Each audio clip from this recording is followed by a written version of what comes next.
జంగల్లో ఉన్న నక్సలైట్స్ మీరు మోసపోకండి, మీ ప్రాణాలు తీసుకోకండి.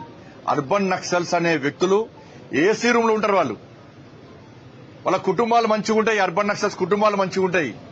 ఏ ప్రభుత్వం వస్తే ఆ ప్రభుత్వాన్ని కొమ్ము కాసి పైరవులు చేసుకుంటారు. వాళ్ళు మావోయిస్టు సిద్ధాంతాల గురించి వాళ్ళు మాట్లాడతలేరు. వాళ్ళకి ఏ ప్రభుత్వం వస్తే ఆ ప్రభుత్వాన్ని కొమ్ము కాస్తారు. ఆస్తులు సంపాదించుకుంటారు. వాళ్ళు పైరవులు చేస్తున్నారు. వాళ్ళు ఏసీ రూమ్ లో ఉంటున్నారు, కార్లలో తిరుగుతున్నారు. మరి మీరు జంగల్ తిరుగుతా మీకు ఏమొచ్చింది? ప్రాణాలు కోల్పోతున్నారు. దేనికోసం పనిచేస్తున్నారు మీరు ఇవాళ? మరి అర్బన్ నక్సల్స్ మాట విని మీరు మోసపోకండి. వాళ్ళు చెప్పేది ఒకటి, చేసేది ఒకటి.